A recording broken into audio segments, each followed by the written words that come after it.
The large meeting room on Nexus Prime felt cold despite the warm lights. Ambassador Jake Morrison sat straight in his chair, looking across the curved table at the alien delegates. His hands were steady, but inside, he felt angry. 15 years.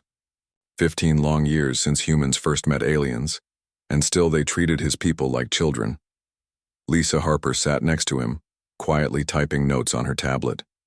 She had seen this same scene play out dozens of times before. The aliens would listen to human proposals with barely hidden smiles, then dismiss them with polite words that cut like knives. Captain Ryan Foster watched from the back of the room. His military uniform felt tight as he listened to the Zephyrian delegate speak. The tall, crystal-skinned alien's voice sounded like wind chimes, but his words were anything but musical. The human military forces are acceptable for basic tasks, the Zephyrian said, waving one long finger in the air. However, your species lacks the mental capacity for complex strategic thinking. Perhaps you should focus on supporting roles. Jake's jaw tightened. He had fought in 3 major battles against space pirates, saved 2 colonies from attack, and helped design the defense systems that now protected half the galaxy. Supporting roles. Dr. Amy Collins leaned forward in her seat. She had spent years studying alien cultures, learning their languages, understanding their ways of thinking. She knew exactly what the Zephyrian really meant. Humans were useful as workers and soldiers, but not smart enough to make important decisions. The Thrakari delegate spoke next. His thick gray skin looked like stone, and his voice sounded just as hard. Humanity has shown some skill in manufacturing and construction. These are valuable contributions to our society, but leadership requires wisdom that comes from thousands of years of space travel. Humans have been in space for less than 2 centuries. Jake wanted to stand up and remind them that humans had solved problems these wise species had struggled with for generations. Human engineers had improved their ship designs. Human doctors had cured diseases that had plagued alien worlds for decades. Human diplomats had ended wars that had lasted for centuries. But he stayed in his seat. He was a professional. The worst part came when the Altarian Prime Minister spoke. She was small and blue, with large eyes that seemed kind until she opened her mouth. We understand that humanity wishes for equal representation in the Galactic Council. This is ambitious. Perhaps in another century, when your species has matured, we can revisit this discussion. For now, we suggest junior partnership status. You would have a voice in local matters affecting human worlds, but galactic policy should remain with more experienced species. The room fell silent. Jake could hear his own heartbeat. 15 years of proving themselves. 15 years of saving alien lives, building alien cities, fighting alien wars, and still they were told to wait another 100 years for basic respect.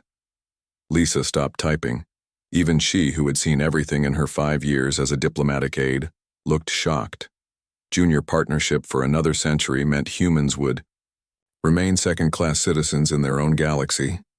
Captain Foster's hand moved unconsciously to his sidearm, not because he planned to use it, but because it reminded him of all the battles he had fought alongside alien soldiers. Battles where human courage and quick thinking had saved the day. Battles where aliens had been glad to have humans watching their backs. Dr. Collins closed her eyes. She thought about all the research she had shared freely with alien scientists. Medical breakthroughs that had saved millions of lives across dozens of worlds. And this was how they repaid that generosity. Jake looked around the table at the assembled aliens. Representatives from 12 different species, each one believing they were superior to humanity, each one forgetting how much their worlds depended on human innovation and determination. The Zephyrian delegate continued talking, but Jake stopped listening. He was thinking about his daughter back on Earth, just starting her career as a starship engineer. He was thinking about his son serving on a border patrol ship, protecting trade routes that these aliens used every day. He was thinking about all the young humans who dreamed of exploring the galaxy alongside these species, who saw them as nothing more than useful pets. Something inside Jake Morrison broke. Not with anger, but with clarity. He finally understood what his wife had told him before he left for this mission. "Jake," she had said, "you can't make someone respect you. You can only decide whether to keep begging for it." He had been begging. They all had been begging. For 15 years, humanity had been asking these species to see them as equals, to treat them as partners, to respect their contributions. And for 15 years, the answer had been the same polite dismissal. Jake stood up slowly. The alien delegates looked surprised. Usually, humans sat quietly and accepted whatever decision was made. "We came here in good faith," Jake said. His voice was calm, but everyone in the room could hear the steel underneath. "We offered partnership. We offered cooperation. We offered to share in building a better galaxy for all our species." He picked up his folder from the table. His movements were precise, controlled. What we received was condescension. What we received was dismissal. What we received was the clear message that no matter what we do, no matter how much we prove ourselves, you will never see us as equals.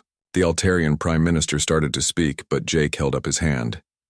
"Humanity withdraws from these negotiations," he said simply.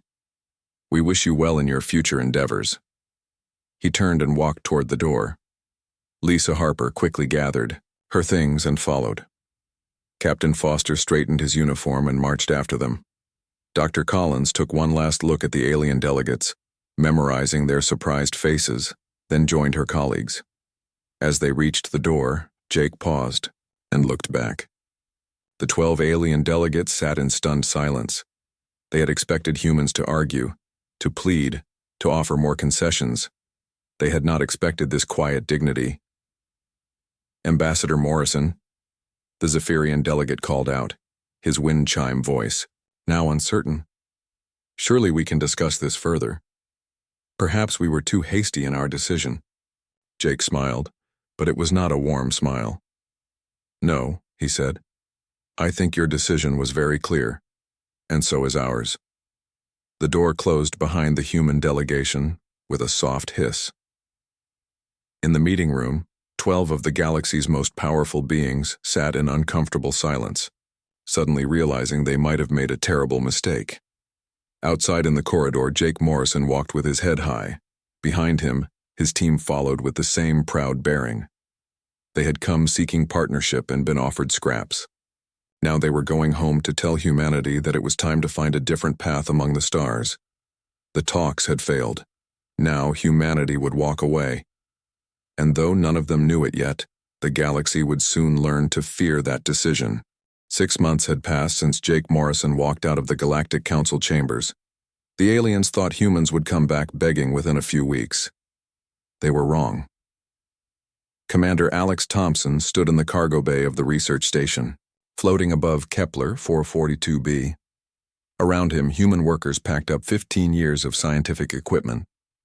The alien scientist watched nervously as computer servers, medical devices, and experimental machines disappeared into shipping containers. "Commander, surely we can work something out," said Dr. Veltar, the Zephyrian head scientist. His crystal skin flickered with worried blue lights. "The protein synthesis project is almost complete. Without your team's expertise, we might lose years of progress." Alex kept supervising the packing. "I'm sure your people can figure it out. After all, humans are only good for basic tasks." Dr. Veltar's lights dimmed. Those had been his exact words at a staff meeting 3 months ago. He had not known any humans were listening. The truth was, humans had been listening for 15 years. They had heard every dismissive comment, every casual insult, every assumption that they were too primitive to understand complex science. Now the aliens were learning what they had really lost. On the other side of the galaxy, Kate Rodriguez oversaw the shutdown of Factory Complex 7 on Cygnus 7. The massive industrial facility had supplied electronic components to 43 different worlds. Now the assembly line stood silent as human workers prepared to leave. "But the Defense Ministry orders," pleaded Supervisor Zenhai, a 4-armed Altarian who had run the facility's administration. "We have contracts for Starship computers worth billions of credits." Kate looked at her tablet, scrolling through production schedules that would never be completed. "You'll need to find another supplier. Earth Industries is terminating all contracts with Council-affiliated governments. Where will we find replacement workers with your level of skill? Zenhai asked. I don't know, Kate said honestly, but I'm sure the Council's superior species will think of something. The pattern repeated across the galaxy. Human mining operations on asteroid fields shut down overnight. Human-operated farms that fed dozens of worlds went dark. Human-built orbital stations powered down their reactors and evacuated their crews. What made it worse for the aliens was how quietly it all happened. No angry protests, no dramatic speeches, no threats or demands. Humans simply fulfilled their existing contracts, packed their equipment, and left. The efficiency was terrifying.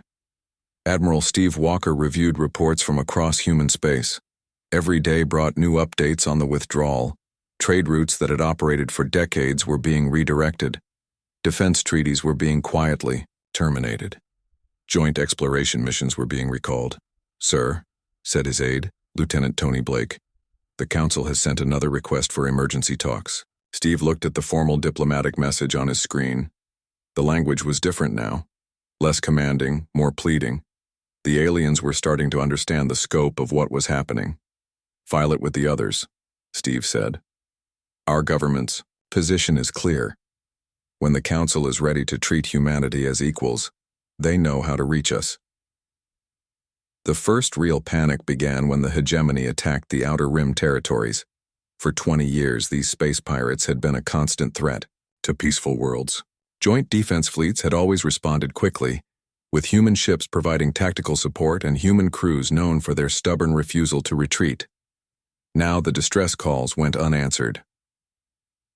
Commander Lisa Harper, former diplomatic aide and, now captain of her own ship, monitored the emergency broadcast from her position beyond Council space. The Battle of Rigel 7 was not going well for the aliens. Captain, said her communications officer, we're receiving direct pleas for assistance. The Thrakari defense fleet is being overwhelmed. Lisa remembered the Thrakari delegate who had called humans useful only for manual labor. Log the transmission and continue on our current course. But ma'am, civilian populations are at risk. Then perhaps the Council should have thought about that before deciding humans weren't worthy of equal partnership. The battle reports made grim reading. Without human tactical innovation and the human tendency to fight hardest when things looked hopeless, the alien fleets were suffering devastating losses. Strategies that had worked for decades suddenly failed without human input. On New Geneva, humanity's capital world, President Claire Mitchell addressed the Colonial Assembly. The assembled representatives from 78 human worlds listened in silence as she outlined their new direction. For 15 years we sought acceptance into galactic society, she said. We offered our skills, our knowledge, our friendship. We were told we weren't good enough. Very well. Humanity will forge its own path among the stars. The applause was thunderous. These representatives had all heard the stories from their own worlds. Human colonists treated as second-class citizens. Human scientists whose discoveries were credited to alien colleagues. Human soldiers who died protecting alien worlds but were never honored at memorial services.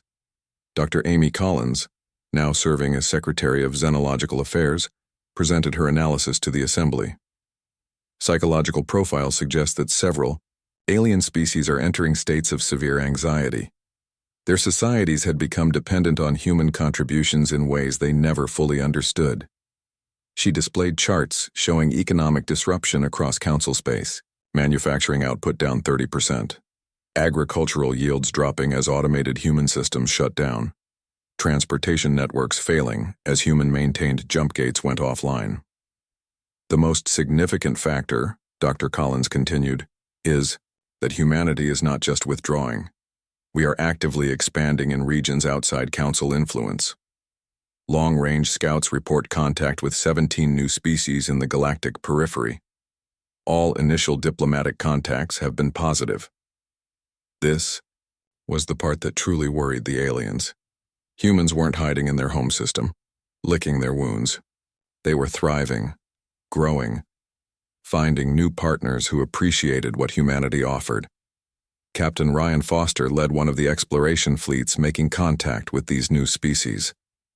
The Velnari were a peaceful race that had been ignored by the OE Council for centuries because they had nothing valuable to trade. But they were natural mathematicians, and their orbital calculations could improve human navigation by 30%. The Corvani were former slaves who had escaped their masters and hidden in asteroid fields. Human engineers helped them build proper colonies in exchange for their expertise in zero-gravity construction. The Zenth were warriors whose homeworld had been devastated by a plague. Human doctors cured the disease, and now Zenth fighters served alongside human crews, grateful for the chance to rebuild their culture. Each new alliance made humanity stronger. Each new partnership brought resources and knowledge that the Council had never offered. The galaxy was vast, and the Council controlled only a fraction of it. Back in Council space, the reality was becoming impossible to ignore. The attacks were getting worse. The economy was collapsing. And somewhere beyond the rim, humanity was building something new. Something the old galactic order couldn't understand or control. The talks had failed, and humanity had walked away. Now the galaxy was beginning to fear what they had lost and what humanity might become without them. 2 years after the humans walked away, the galaxy was falling apart. Senator Paul Garcia stood in what used to be New Tokyo Colony. The buildings were burned black shells. Broken glass covered the streets like deadly snow. The hegemony raiders had hit this world 3 weeks ago, and there had been no one to stop them. "Sir," said his aide, a young Altarian named Kevmar, "the orbital defense platforms were completely offline. It looks like they were shut down before the attack." Paul nodded grimly. He knew why. New Tokyo had been a human colony. When the withdrawal began, the colonists had packed up and left quietly. They had taken their families, their equipment, and their knowledge of how to run the defense systems. The platforms had slowly broken down without human maintenance. The raiders had expected a fight. Human colonies always fought back hard, making every attack costly and dangerous. Instead, they found empty cities and broken defenses. It had been a massacre of infrastructure, not people. But the message was clear. The old protections were gone. Chief Economic Analyst Maria Santos sat in the Emergency Council session, reading numbers that made her stomach sick. 17 major trade routes had collapsed completely. 43. Supply chains were broken beyond repair. Production was down 60% across 12 sectors. "The problem isn't just that humans stopped working for us," she explained to the assembled delegates. "The problem is that we never learned to do their jobs. We thought their work was simple because they made it look easy." The Zephyrian counselor's crystal skin showed deep red stress patterns. "Surely we can train our own people to replace them." Maria pulled up a holographic display showing a starship engine. "This is a standard plasma drive. Humans maintained these for 15 years across the galaxy. Do you know how many different alien species tried to take over maintenance when they left?" The counselor shook his head. 47 different species tried. 32 of them caused engine failures within a month. The other 15 are still trying to figure out why human-maintained engines lasted 3 times longer than the original. Specifications said they should, but the military situation was what really terrified everyone. General Frank Cooper's intelligence reports painted a picture that kept council leaders awake at night. The hegemony wasn't just getting bolder, they were winning.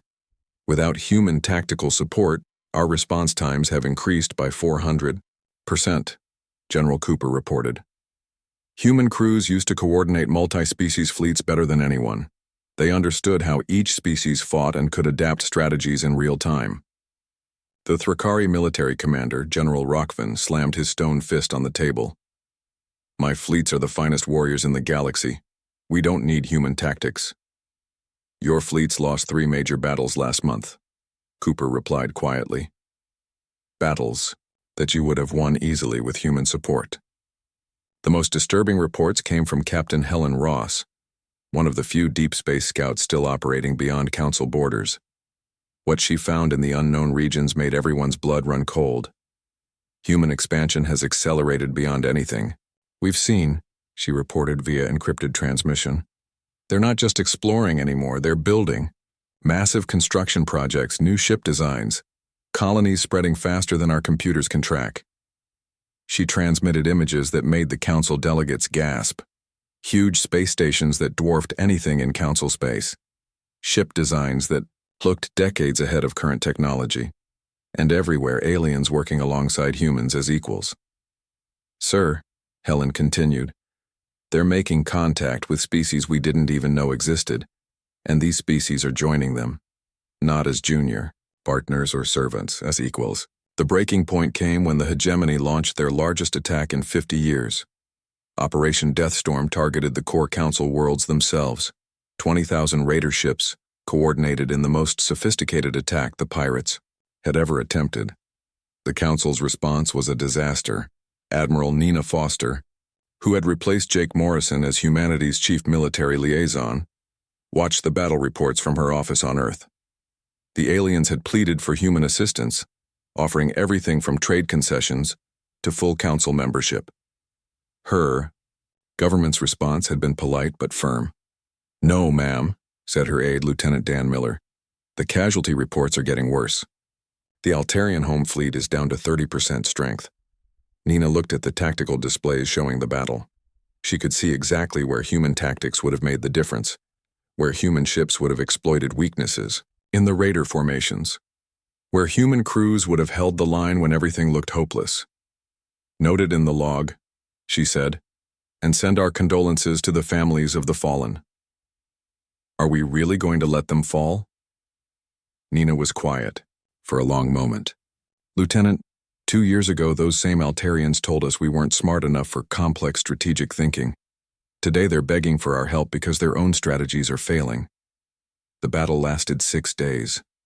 When it ended, the hegemony controlled 3 core systems and had crippled the Council's main defense fleet. The political aftermath was swift and brutal. The Zephyrian High Counselor, his crystal skin now permanently dim with stress, made a desperate personal appeal to Earth's government. "Please," he begged in a message broadcast across human space. "We made mistakes. We were wrong about humanity. Help us, and we will grant you everything you asked for." President Claire Mitchell's response was broadcast publicly. 2 years ago, we offered partnership and were told to wait another century for basic respect. Today you offer us everything because you're losing a war. This is not how equals treat each other. But the worst realization for the Council came from Dr. Amy Collins's latest xenopsychological report. The document, leaked to Council intelligence, was titled Humanity's New Galactic Position, Analysis of a Rising Power. Humanity has not just survived without the Council, the report stated. They have created a superior alternative. The Human Alliance now includes 42 species, across 17 sectors. Their combined economic output exceeds the Council's. Their military strength is unknown but estimated to be substantial. The most frightening part was the conclusion. Humanity no longer needs what the Council offers. They have found better partners, better opportunities, and better respect among species the Council ignored or dismissed. The window for reconciliation may have already closed. In the ruins of their former galactic order, the alien species that had once dismissed humanity as primitive began to understand a terrible truth. They had not just lost valuable allies. They had created a rival power that was everything they had once been, but better. The talks had failed. Humanity had walked away, and now the galaxy had learned to fear not human anger, but human indifference, because indifference meant that no matter how much the Council begged or offered, humanity might simply not care anymore, and that was the most terrifying possibility of all. 5 years after Jake Morrison walked out of those Council chambers, Colonel Tim Roberts stood at the viewing window of his ship, staring at something that should not exist. New Earth Station stretched across space like a metal city. Massive docking bays held ships from dozens of different species. Solar collectors the size of moons powered the station. And everywhere humans and aliens worked together as if they had been partners for centuries. "Colonel," said his pilot, Lieutenant Sarah, "Kim, traffic control is requesting our business." Tim activated the communication system. This is Colonel Roberts of the Galactic Council Diplomatic Corps. We request permission to meet with human leadership. The voice that answered was calm and professional. Colonel Roberts, you're cleared for Docking Bay 7. President Mitchell will see you in 2 hours. As their ship moved through the docking approach, Tim saw things that made his heart sink. The ships in the bays were not just human designs. They were combinations of technologies he had never seen before. Sleek hulls that looked Velnari, but with human engineering improvements. Weapons systems that appeared to be Corvani design, but clearly enhanced by human innovation. Admiral Linda Hayes met them at the docking bay. Tim remembered her from the old days, when she had been a junior officer serving with Council fleets. Now she wore the uniform of the Human Space Command, with rank insignia that showed she commanded more ships than any Council admiral. Colonel Roberts, she said with a polite smile. Welcome to New Earth Station. I hope your journey wasn't too difficult considering the current state of Council space. Tim winced. Half of his trip had been through sectors now controlled by the hegemony or other hostile forces. Council protection was a memory. As they walked through the station corridors, Tim tried not to stare. The diversity was incredible. He saw Zenth warriors laughing with human engineers, Velnari mathematicians working alongside human scientists at computer terminals. Species he didn't even recognize wore uniforms that matched human designs but respected their unique physiologies. How many species are part of your alliance now? Tim asked. 68 as of last month, Admiral Hayes replied. We have applications from 12 more, but we're careful about expansion. We want partners, not subjects. The meeting room where they waited for President Mitchell was simple but impressive. The walls showed star maps of human-controlled space. Tim's trained eye estimated the territory. It was larger than the Council had ever controlled, even at its peak. Dr. Jack Miller, who had once worked at Council research stations, now served as the Alliance's Director of Xenological Affairs. He briefed Tim while they waited. The situation in Council space has continued to deteriorate, Dr. Miller said, pulling up holographic displays. Hegemony forces now control 37% of former Council territory. Economic collapse has led to civil unrest on 14 core worlds. 3 species have withdrawn from the Council entirely. What about humanitarian aid? Tim asked. Surely humanity feels some responsibility for former allies. Dr. Miller's expression didn't change. We've provided medical supplies and refugee assistance to any non-combatants who request it. But we don't intervene in military conflicts that don't threaten our own territory or allies. President Claire Mitchell entered the room with the confidence of someone who led a thriving civilization. She had aged well in the 5 years since the withdrawal, looking more like a successful leader than the frustrated diplomat Tim remembered. Colonel Roberts, she said, shaking his hand. I remember you from the old Council security briefings. You were one of the few who treated human officers with respect. Tim felt a stab of guilt. He had treated humans professionally, but he had never spoken up when others dismissed them. He had been part of the system that led to this moment. Madam President, the Council has authorized me to negotiate a new partnership agreement. Full membership, equal representation, whatever terms humanity requires. President Mitchell gestured for him to sit. Colonel, let me show you something. She activated a holographic display that showed 2 star maps side by side. One showed Council space 5 years ago, at its largest extent. The other showed current, Alliance territory. 5 years ago, humanity asked for equal partnership in an organization that controlled about 40% of this galactic region. Today, the Alliance controls 60% of the same region, and our territory is growing every month. Tim stared at the maps. The numbers were devastating. Not only had humanity survived without the Council, they had built something larger and stronger.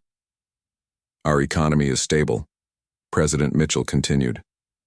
Our military has never lost a major engagement. Our research programs have made breakthrough discoveries in 7 different fields. Our newest allies trust us because we've proven that we treat partners as equals, not as junior members waiting for permission to have opinions. She leaned forward. Colonel, why would we want to join an organization that is smaller, weaker, And less successful than what we've already built? Tim had prepared for many possible responses, but not for this. The Council offers stability, established trade routes, shared knowledge accumulated over thousands of years. Our trade routes are more efficient than yours, President Mitchell replied. Our research programs are advancing faster because we share knowledge freely instead of hoarding it for political advantage. As for stability, she gestured toward the display showing hegemony-controlled space. How stable does that look? Dr. Miller added quietly. Colonel, we've analyzed the Council's current military situation. Even if every human ship returned to Council service tomorrow, the strategic position is probably beyond recovery. The hegemony has gained too much territory and too many resources. The room fell silent. Tim realized he was not negotiating from a position of strength. He was begging from a position of weakness. What would it take? He asked finally. What would humanity need to consider helping the Council? President Mitchell was quiet for a long moment. When she spoke, her voice was sad rather than angry. Colonel, 5 years ago, we would have helped for nothing more than friendship and mutual respect. Today, we have 68 species who offer us that freely. We don't need to beg for it. She stood up. The Council made its choice when it decided that humanity wasn't worthy of equal partnership. We've made our choice by building something better with people who appreciate what we bring to the table. Tim's final report to the Council was brief but comprehensive.